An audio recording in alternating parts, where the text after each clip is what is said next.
जी LNJP में मैं आई हूँ आज के दिन और छापा मारने नहीं कहूँगी, हालात देखने और चक्र निरीक्षण करने। और देखिए सबसे पहले तो मैंने जो बाहर से ही देखी कि ये अस्पताल अंडर कंस्ट्रक्शन है।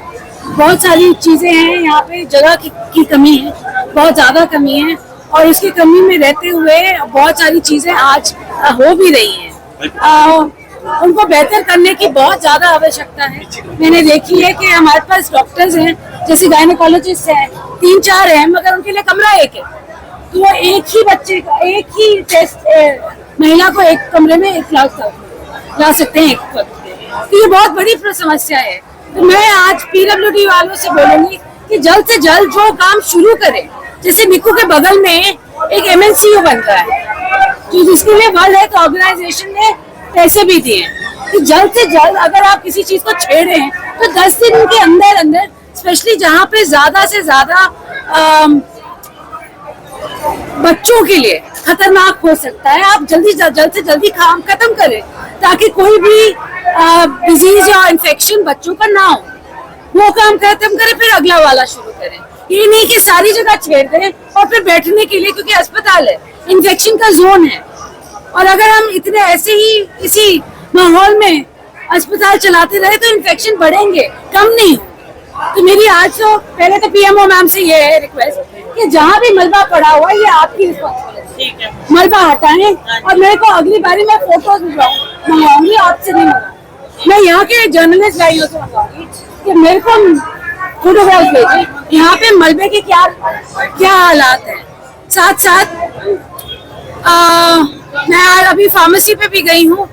फार्मेसी में लगभग सारी दवाइयाँ हैं और मुझे ये बताया जा रहा है कि कुछ डॉक्टर्स हैं जो शायद रेफरल कर रहे हैं। उसके लिए मैंने PMO और CMO दोनों को बोला है कि इनके फाइल मेरे पास भिजवाएं। अगर कंप्लेंट्स आई हैं तो आपने क्यों एक्शन नहीं लिया है अभी तक, क्योंकि रेफरल के लिए नहीं बनाया सिविल अस्पताल। कोविड में वेंटिलेटर आई थी जो अभी तक चल नहीं रहे हैं, तो मैम इसके बारे में देखेंगे। बताएं आप कोविड के मैडम वाईपैप तक हम ले रहे हैं, नॉन इन्वेजिव प्रोसीजर में पेशेंट को रख रहे हैं। हाँ जी, इन्वेजिव भी स्टार्ट हो जाएंगे हमारे डॉक्टर्स अंडर ट्रेनिंग। नहीं, इनका सवाल ये है कि वो काम कर रहे हैं या नहीं कर रहे हैं? कर रहे हैं हम कर रहे हैं। तो मैम जैसे पेशेंट्स आते हैं उन्हें रेफर किया जाता है बाहर को, मैम यहीं पर सुविधा नहीं मिलती। इन्वेजिव के लिए करते हैं तो प्रॉपर वेंटिलेशन के लिए ना वाईपैप और सीपैप का भी रख रहे हैं मैडम पेशेंट। तो अभी हमारे स्टाफ ट्रेन हो जाएगा विद इन 15 डेज हम स्टार्ट। नहीं, इस सारी चीजें की मैं फिर इसके बाद यहाँ पर मोस्टली जो डिलीवरी होती है उनको बाहर ज्यादातर बाहर ही रेफर किया जाता है। मैं अभी अब देखिए 2 गायनेकोलॉजिस्ट सर्जन NHM से 2 CH के साथ हैं, 4 हैं। आज के दिन मैंने पूछा है 26 हुई हैं, 26 सिजेरियन हुए इस महीने में। साथ जो 3 FRUs हमारे हैं उधर 5 से 10 सिजेरियन हो चुके हैं। तो हमारी कोशिश है आने वाले वक्त में कि किसी को रेफरल नहीं हो, क्योंकि इतने सारे गायनेकोलॉजिस्ट सर्जन हमारे पास हैं, पीडियाट्रिशियंस हैं, एनेस्थीसियोलॉजिस्ट हैं। तो ज्यादा से ज्यादा मैं चाहूंगी, और तभी मैं आज के दिन हर 2 महीने, हर 3 महीने सबसे ये जानना चाहती हूँ कि कितने डेंटल हो तो डेंटल सर्जरी में कितनी सर्जरीज हुई हैं, FRU है तो कितने सिजेरियंस हुए हैं। ये नहीं मेरे को बढ़ा चढ़ा के करवाना है। मैं बस ये कहती हूँ कि जिनको रेफरल ना हो वहाँ तक हमारे को अपने जो सिविल अस्पताल है वहाँ तक लाना। जी, शौचालय की हालत बहुत बुरी है, इसमें कोई 2 राय नहीं है।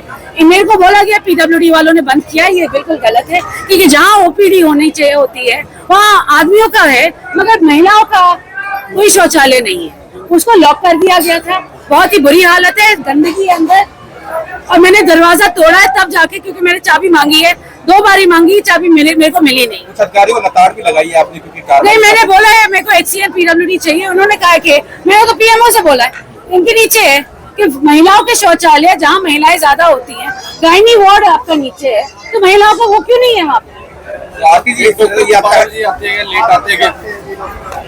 तो मेरे पास रजिस्टर है, इसके बाद मैं रजिस्टर लगातार जारी रहेगा। मंत्री जी आखिरी सवाल है, चलेगा। प्रधानमंत्री मन की बात में हॉस्पिटल कुरुक्षेत्र की हाल ही जैसे प्रशंसा की थी, यहाँ पर कोई भी मलेरिया के साथ नहीं आया, तो उन्होंने कहा था यहाँ से सीख लेने की जरूरत है, लेकिन आप भी सिखा पहुंचे, आप कैसा? नहीं देखिए, ये जो अच्छी बातें हैं उनको बिल्कुल बढ़ानी चाहिए कि बात ये सही है कि अगर मलेरिया के केस कभी आए नहीं है तो बिल्कुल बहुत बड़ी बात है, ये बहुत अच्छी बात है। और पूरे हरियाणा को इसे, मैं तो बोलूं पूरे भारत को यहाँ से सीख लेनी चाहिए। उसके साथ साथ मगर ये भी सच है कि जो 4 साल हैं वो पीछे हो गए, अब आने वाला वक्त फिर डेंगू, मलेरिया और चिकनगुनिया का है, तो हमें सतर्क रहना पड़ेगा। और हम हेल्थ डिपार्टमेंट की तरफ से सारे बंदोबस्त और दवाइयाँ का बंदोबस्त कर चुके हैं, जो फॉगिंग है उसका बंदोबस्त कर चुके हैं, मगर हमें सतर्क रहना पड़ेगा क्योंकि देखो बाढ़ बहुत आई है इस बारी और बहुत बिल्कुल कुरुक्षेत्र, करनाल, कैथल, अम्बाला सभी पर प्रभावित हुए। सिरसा की बात करें, हिसार, आज तो भिवानी में भी हुई है जो पहले कभी नहीं हुई, हिसार में कभी नहीं। तो ऐसी बहुत सी जगह हैं जहाँ पे बाढ़ आई है, तो हम सभी को सतर्क रहना पड़ेगा। और मैं अपने हरियाणा प्रदेश वासियों से भी हाथ जोड़ के विनती करूंगी कि जहाँ भी बाढ़ प्रभावित एरिया ही नहीं मगर अलग से शहरों में जहाँ पानी रुकता है, बारिश का समय है जहाँ रुकता है, आप प्लीज अथॉरिटीज को बताएं ताकि वो जल्द से जल्द आके, अगर शहर है तो आप म्यूनिसिपैलिटी को बताएं, वहाँ दवाई छिड़काएं, और अगर गांव है तो वहाँ पंचायत को बताएं और वो जल्द से जल्द धुआं करें। मंत्री जी, आपका छापा और भी जारी रहेगा और हरियाणा की आपका ये निरंतर जो छापा कह सकते हैं और भी जारी रहेगा हरियाणा प्रदेश में लगातार, इनकी जिस तरह से बिल्कुल बिल्कुल बिल्कुल बिल्कुल 100%। हाँ जी, इनका डॉक्टर नहीं दिया, डॉक्टर 11 बजे आया था जी, 10 बजे मनोरोग वाला जी।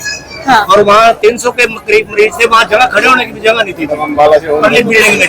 तो 11 बजे के 7 बजे निकलना मुश्किल हो जाता है। और फिर जैसे मैडम सीटी स्कैन होया ना, मैडम इसका डॉक्टर नहीं है यहाँ पर 10 साल से मंत्री जी, स्किन डॉक्टर, डर्मेटोलॉजिस्ट नहीं है। मंत्री जी, एक आगे सवाल है, मरीज बहुत ज्यादा है, करनाल डॉक्टर की कमी है, क्या स्टाफ बढ़ाया जाए? जी, जहाँ सिविल हॉस्पिटल्स में अभी तक हमने जो जितने डॉक्टर डाले पिछले 8-9 महीनों में, वो शायद ही पिछले सालों में कभी डले हों। अब मैंने एक और फाइल चलाई है 500 और 450-500 और डॉक्टर्स और दाखिल करने के लिए कि जहाँ जहाँ भी वैकेंसीज हो रही हैं वहाँ जल्द से जल्द, और अगर जहाँ स्पेशलिस्ट की बात है तो हम NHM से बोल रहे हैं कि अगर हमारे पास नहीं आ रहे तो NHM प्रोवाइड करे हमें। जैसे डर्मेटोलॉजिस्ट की बात हो रही है, मैं NHM से बात करूंगी कि एक डर्मेटोलॉजिस्ट हमारे पास एटलीस्ट हफ्ते में 3 बारी सिविल अस्पताल जरूर। ठीक है।